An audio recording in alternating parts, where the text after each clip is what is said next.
El arte de cuidar a tu niño interior. Reencontrarse con uno mismo. Thich Nhat Hanh. Primera parte. Enseñanzas sobre la sanación. Capítulo 5. Transformar el sufrimiento. ¿Qué podemos hacer para transformar nuestras semillas del sufrimiento tan profundamente arraigadas? Hay 3 maneras de tratarlas. La primera es centrarnos en sembrar y regar nuestras semillas de felicidad. No trabajamos directamente con las semillas del sufrimiento, sino que, en lugar de ello, dejamos que las semillas de la felicidad las transformen. Se trata de una transformación indirecta. La segunda es practicar continuamente el mindfulness, de manera que cuando surjan las semillas del sufrimiento, seamos capaces de reconocerlas. Cada vez que se manifiesten, las bañaremos en la luz de la atención plena. Nuestras semillas son un campo de energía, al igual que el mindfulness es un campo de energía. Cuando las semillas entran en contacto con la atención plena, se debilitarán. El mindfulness las transformará. La tercera manera de hacer frente a las aflicciones que están con nosotros desde la infancia es invitarlas deliberadamente a entrar en nuestra mente consciente. Invitamos a la tristeza, la desesperación, las penas, los deseos con que nos han sido difíciles tratar en el pasado, y nos sentamos y hablamos con ellos, como lo haríamos con unos viejos amigos. Pero antes de invitarlos, debemos estar seguros de que está encendida la lámpara de la atención plena y de que su luz es constante y fuerte. Reconocer el sufrimiento. Imaginemos que estamos practicando la meditación andando para entrar en contacto con las maravillas de la vida. Pero mientras caminamos, la mente regresa a una imagen de la infancia y surgen sentimientos de sufrimiento, miedo y desesperación. En ese caso, aunque estemos caminando, no estamos disfrutando de nuestro paseo. Mientras caminamos, no estamos en el paraíso, sino en el infierno. El sufrimiento está ahí. El primer paso es reconocerlo. El sufrimiento está en mí.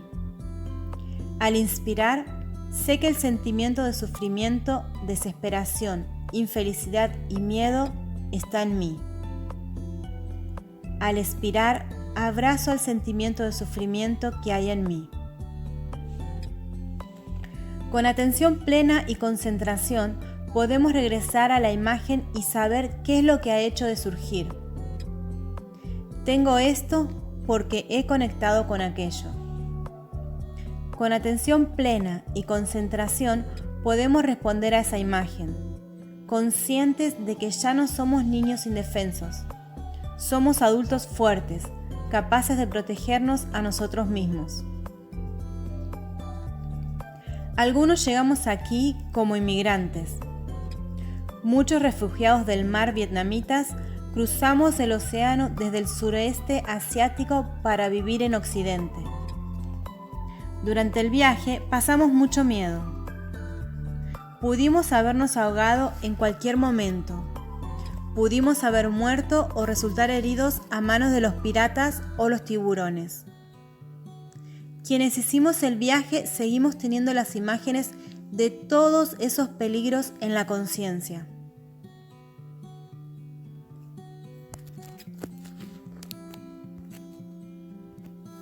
Ahora hemos llegado a la orilla. Hemos sido aceptados como refugiados. Estamos en tierra firme, pero a veces nos olvidamos de ello. A veces conectamos con las imágenes de aquellos momentos y seguimos sufriendo, aunque estemos a salvo. Cada vez que entramos en contacto con esas imágenes, surge de nuevo el sufrimiento. Esto sucede aunque el sufrimiento pueda haberse producido hace mucho tiempo.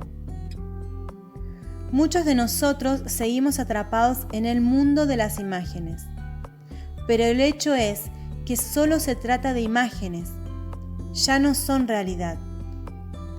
Mientras inspiramos y expiramos conscientemente, podemos conseguir esa sabiduría y ese discernimiento. Supongamos que todavía conservamos una foto del océano en el que podríamos habernos ahogado. Cuando miramos la foto, sentimos sufrimiento y miedo. Pero la atención plena y la concentración nos permite discernir que se trata tan solo de una imagen, de que eso no es el océano. Podemos ahogarnos en el océano, pero no en una imagen. Por eso, cuando sobrevienen las formaciones mentales de desesperación y sufrimiento, podemos observar y comprender que esto ha surgido de aquello. El sufrimiento surge porque entramos en contacto con una imagen del pasado. La realidad es que nos encontramos a salvo y tenemos la capacidad de disfrutar de las maravillas de la vida en el momento presente. En cuanto reconocemos que el sufrimiento se basa en imágenes en vez de en la realidad actual, podemos vivir felizmente en el momento presente. Ese es el poder de la atención plena y la concentración. Introducción del manas. Una de las principales razones de que evitemos a nuestro niño interior es que nos da miedo sufrir. Esto se debe a que entre la conciencia receptáculo y la conciencia mental hay una pared de la conciencia llamada manas, que nos lleva a buscar el placer y evitar el sufrimiento. El manas es la base de la creencia ilusoria de que tenemos un yo separado. Sufrimos debido a la discriminación y al engaño del manas. Cuando un pez ve un cebo atractivo, tiene tendencia a picar. No sabe que hay un gancho escondido dentro y que si intenta morder el cebo, se le sacará del agua. Con el mindfulness podemos darnos cuenta de los peligros que tiene la búsqueda constante del placer. Podemos descubrir las semillas de la sabiduría en la conciencia receptáculo para ayudar a transformar el manas. De eso se encarga la conciencia mental. Las 6 características del manas. El manas tiene muchas tendencias. En primer lugar, está siempre interesado en buscar placer. En segundo lugar, trata de evitar el sufrimiento. En tercer lugar, ignora el peligro que entraña buscar placer. Correr tras los placeres sensuales puede destruir el cuerpo y la mente. Si examinamos en profundidad el objeto del deseo, vemos el peligro que hay ahí. La cuarta característica del manas es que hace caso omiso de lo bueno que es el sufrimiento. El sufrimiento tiene su cara positiva. Todo el mundo necesita una cierta cantidad de sufrimiento para crecer, para comprender y cultivar la compasión, la alegría y la felicidad. La alegría y la felicidad solo pueden ser reconocidas contra el trasfondo del sufrimiento. Si no hubiéramos sufrido por la guerra, no seríamos capaces de apreciar la paz. Si nunca hubiéramos pasado hambre, no podríamos apreciar plenamente el pan que tenemos. Es maravilloso tener algo que comer. Ese tipo de felicidad solo es posible cuando sabemos lo que es el hambre. En la vida de todos hay momentos peligrosos. Cuando pensamos en ellos, disfrutamos más plenamente de la seguridad del presente. Gracias al sufrimiento tenemos la oportunidad de aprender a comprender y tener compasión. Sintiendo y comprendiendo el sufrimiento puede surgir la compasión. No querría enviar a mis amigos o a mis hijos a un lugar en el que no existiera el sufrimiento, porque en ese sitio no tendrían posibilidad de aprender a cultivar la comprensión y la compasión. Buda decía que si no hemos sufrido, no hay forma de aprender. Si Buda llegó a la iluminación plena, fue porque sufrió mucho. Tenemos que llegar a Buda con todo nuestro sufrimiento. El sufrimiento es el camino. Es a través del sufrimiento como podemos ver la senda de la iluminación, la compasión y el amor. Es examinando en profundidad la naturaleza de nuestra pena, nuestro dolor y nuestro sufrimiento, como podemos descubrir la salida. Si desconocemos qué es el sufrimiento, no hay manera de llegar hasta Buda, y no tendremos ninguna posibilidad de alcanzar la paz, el amor. Es precisamente por haber sufrido por lo que ahora tenemos la oportunidad de reconocer el camino que conduce a la liberación, al amor y a la comprensión. La tendencia a escapar del sufrimiento está en todos los seres humanos. Pensamos que buscando el placer evitaremos el sufrimiento, pero esto no funciona, sino que atrofia el crecimiento y la felicidad. No es posible tener felicidad sin comprensión, compasión y amor. Y el amor no es posible si no comprendemos nuestro sufrimiento y el de los demás. Conectar con el sufrimiento nos ayudará a cultivar la compasión y el amor. Sin comprensión ni amor no podemos ser felices, ni podemos hacer felices a los demás. Todos tenemos semillas de compasión, perdón, alegría y no miedo en nosotros. Si tratamos constantemente de evitar el sufrimiento, no conseguiremos que esas semillas germinen. En Plum Village, donde vivo, tenemos un estanque de lotos. Sabemos que el loto no puede crecer sin lodo. Se necesita lodo para que exista el loto. No podemos plantar un loto en el mármol. El barro desempeña un papel crucial para que salga el loto. El sufrimiento desempeña un papel crucial para que surjan la comprensión y la compasión. Tenemos que abrazar nuestro sufrimiento y examinarlo a fondo. Podemos aprender mucho de él. Cuando la semilla del miedo, que está en las profundidades de la conciencia receptáculo, sube al nivel de la conciencia mental, es preciso invitar a que se manifieste también la semilla del mindfulness. La atención plena nos ayuda a estar realmente ahí con el fin de reconocer y abrazar el sufrimiento en vez de escapar de él. Al principio, la atención plena no es lo bastante fuerte como para soportar el dolor y la pena, pero con la práctica, y especialmente si nuestra comunidad apoya nuestra práctica, la atención plena se hará lo bastante fuerte como para soportar el dolor, la pena y el miedo. Todos necesitamos una dosis de sufrimiento para cultivar la comprensión y la compasión. Pero no tenemos que crear más sufrimiento. Hay sufrimiento de sobras dentro de nosotros y a nuestro alrededor. La conciencia mental es capaz de aprender mediante la observación del sufrimiento y de transmitir ese conocimiento a la conciencia receptáculo. La quinta característica del manas es hacer caso omiso de la ley de la moderación. La conciencia mental tiene que recordar al manas la sabiduría de la moderación.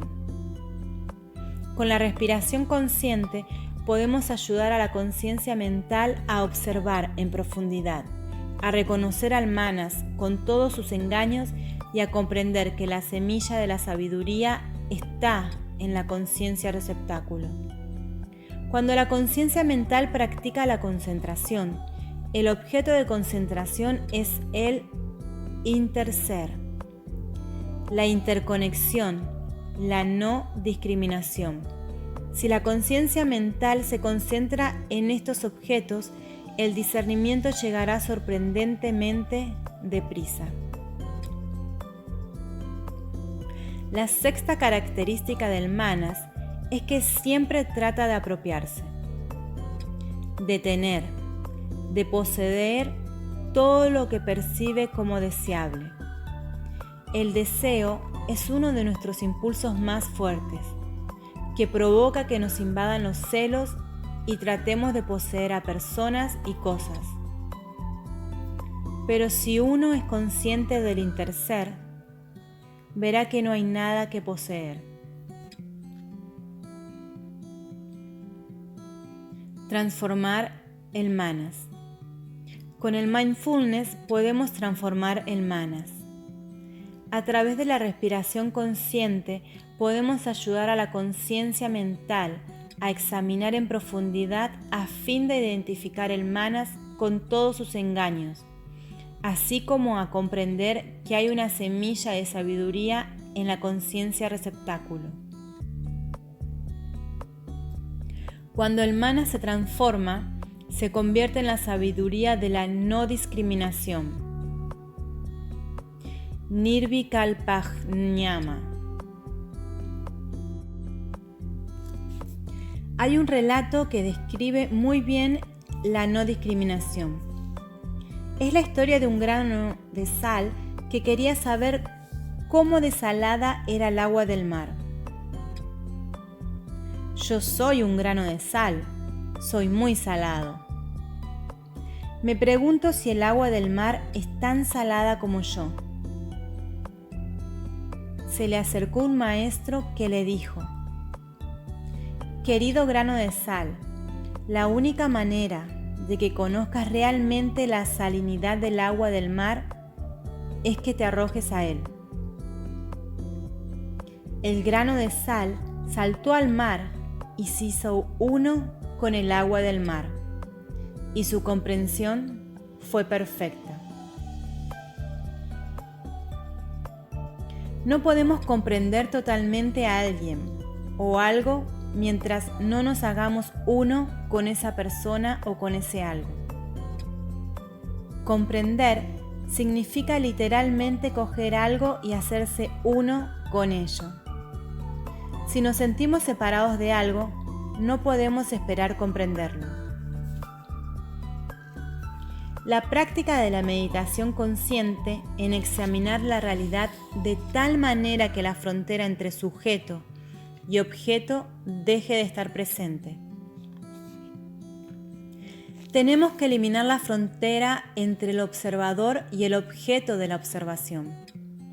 Si queremos comprender a alguien, nos pondremos en su piel. Para que los amigos o las familias se comprendan realmente entre sí, necesitan convertirse mutuamente cada uno en el otro. La única manera de comprender plenamente es convertirnos en el objeto de nuestra comprensión. La auténtica comprensión se produce cuando desmontamos la barrera que hay entre el objeto y el sujeto de la comprensión. Supongamos que damos algo a alguien. Mediante la sabiduría de la no discriminación, vemos que no hay ni donante ni receptor. Si seguimos pensando que somos el donante y que la otra persona es el receptor, no es una donación perfecta. Damos porque la otra persona necesita lo que le damos, y se trata de un acto muy natural. Si realmente estamos practicando la generosidad, no diremos del otro: no es agradecido. No tendremos ese tipo de ideas. Si practicamos mindfulness, podemos empezar a reconocer la presencia del manas en nuestro interior. Si somos conscientes de las tendencias del manas, podemos utilizar la atención plena, la concentración y el discernimiento para transformar esas tendencias y nutrir la sabiduría de la no discriminación. Cuando no escapamos del sufrimiento sino que lo reconocemos, lo abrazamos y lo examinamos en profundidad, ese sufrimiento comienza a transformarse y surge la liberación y la iluminación. Tenemos que ser capaces de ver lo que necesitamos en nuestra propia vida para ser felices.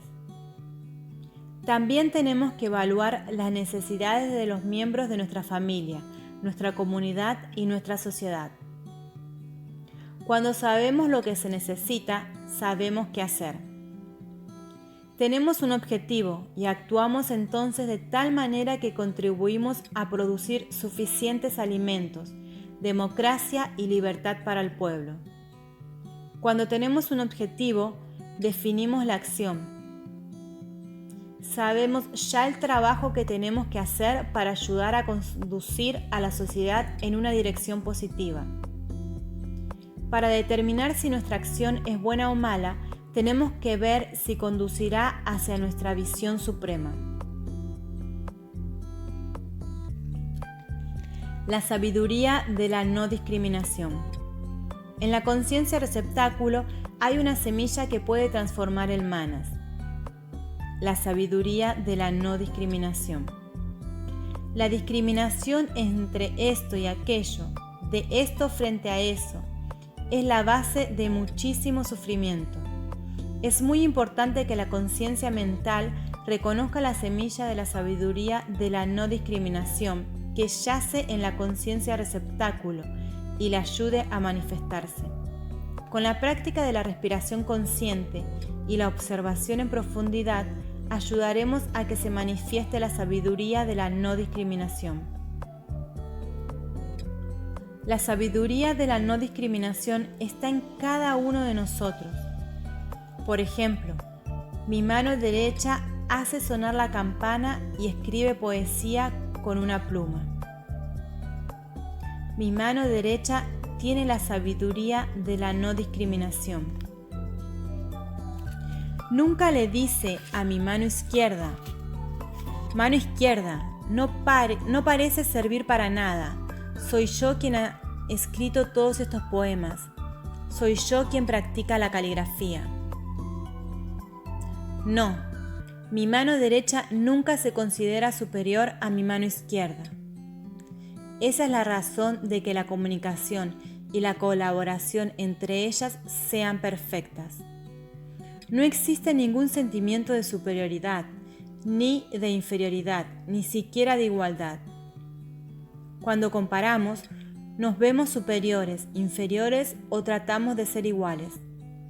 Pero con este tipo de comparación viene la discriminación, y con la discriminación llega el sufrimiento.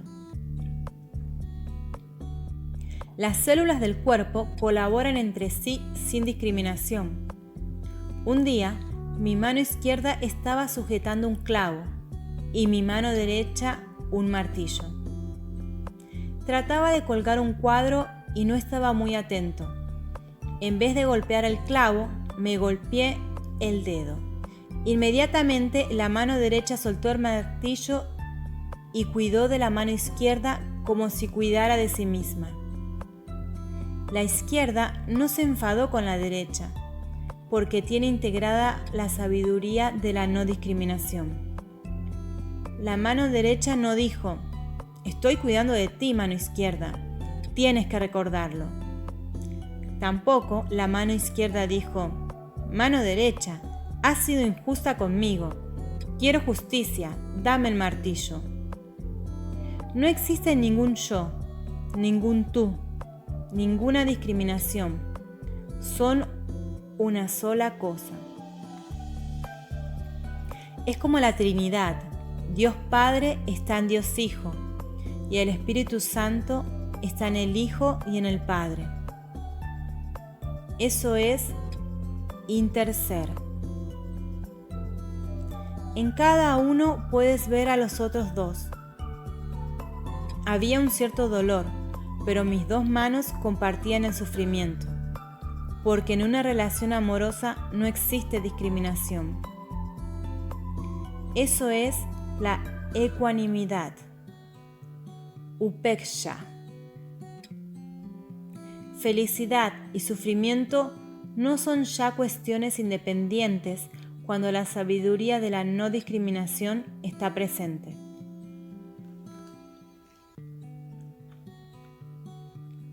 Felicidad y sufrimiento. Gracias a la sabiduría de la no discriminación, podemos reconocer que malestar y bienestar existen cada uno en el otro. Solemos pensar que ya hemos tenido suficiente malestar y que nos gustaría tener algo distinto, bienestar. Nos gustaría huir del malestar y dirigirnos hacia el bienestar.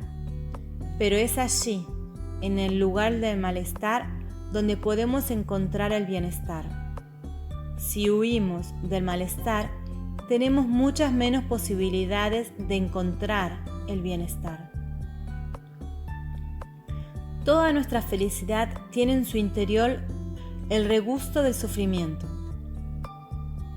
Es como una flor. Cuando examinas la flor en profundidad, ves la basura, la tierra, el humus. Sabemos que sin humus, la flor no puede vivir. Por eso, al tocar la flor intensamente, tocas el humus que hay en ella. Alimento. Para muchos, una manera de huir del sufrimiento es comer o buscar un entretenimiento. Nos sentimos tan solos, tristes, vacíos, frustrados o asustados, que tratamos de llenar ese sentimiento con una película o un bocadillo. Así afrontamos el malestar que está muy dentro de nosotros. Queremos reprimir el dolor, la desesperación, la ira y la depresión. Por eso escuchamos música, abrimos el frigorífico para buscar algo que comer. Cogemos una revista para leer, consumimos. Aunque un programa de televisión no sea nada interesante, no por eso dejamos de verlo. Pensamos que cualquier cosa es mejor que experimentar el malestar en nuestro interior. Cuanto más consumimos, más introducimos en nosotros las toxinas de la violencia, el deseo, la desesperación y la discriminación. Y de este modo empeoramos la situación. Con la energía del mindfulness y la concentración, podemos examinar la naturaleza de nuestro malestar e identificar la fuente de alimentación que lo ha traído a nosotros. Nada puede sobrevivir sin alimento, ni siquiera el sufrimiento. Ningún animal o planta puede sobrevivir sin alimento. Para que el amor sobreviva, tenemos que alimentarlo. Si no lo alimentamos o lo alimentamos con un tipo inadecuado de nutrientes, el amor morirá. En poco tiempo, el amor puede transformarse en odio. El sufrimiento y la depresión también necesitan alimentos para sobrevivir. Si la depresión se niega a desaparecer, es porque la estamos alimentando a diario. Debemos examinar en profundidad la fuente de alimentación que está nutriendo el sufrimiento. El sufrimiento se expresará de vez en cuando como una fuerte emoción que nos impulsa a pensar, sentir y actuar de ciertas maneras. Si hemos identificado lo que alimenta nuestro sufrimiento, podemos tratar de interrumpir esa fuente de alimentación y de esa manera se debilitará. Si consumimos violencia y sufrimiento, hacemos que nosotros mismos y la gente que nos rodea sufra más. Acabar con el consumo de imágenes violentas y comunicación tóxica nos da la oportunidad de transformar la violencia y el sufrimiento que hay en nosotros. Nacerán entonces la comprensión y la compasión para sanarnos y ayudarnos a sanar a quienes nos rodean. Aceptar la vida como es. Sabemos que la vida engloba el nacimiento y la muerte, la enfermedad y la vejez. No queremos envejecer, enfermar y morir, pero la vida es así. Si nos rebelamos, si protestamos, sufrimos más. Si aceptamos la vida y todo lo que conlleva, los momentos de felicidad, alegría y paz, pero también de enfermedad, vejez y muerte, ya no sufriremos más. Por eso está bien sufrir. Y no solo el sufrimiento va bien, sino que gracias al sufrimiento tenemos la oportunidad de experimentar bienestar. Para vencer el miedo, podemos comenzar en primer lugar siendo conscientes de que el miedo está en nosotros. Luego, como segundo paso, crearemos la intención de no escapar del miedo. Nuestra tendencia es huir del miedo porque no es agradable. No queremos vivir con él. Pero el miedo vuelve siempre. Tememos que pueda suceder algo esta tarde o mañana. Vivimos con ese miedo de la impermanencia. Por eso, el segundo paso de la transformación es crear la intención de permanecer donde estamos, examinar en profundidad el miedo y aceptarlo. Si examinamos el miedo y lo experimentamos en profundidad, advertiremos una respuesta al miedo. Puede que respondamos con confusión o con rechazo, o tal vez con amabilidad, aceptación y compasión. Esta es la respuesta que traerá consigo la curación. Este es el tercer paso: responder con discernimiento.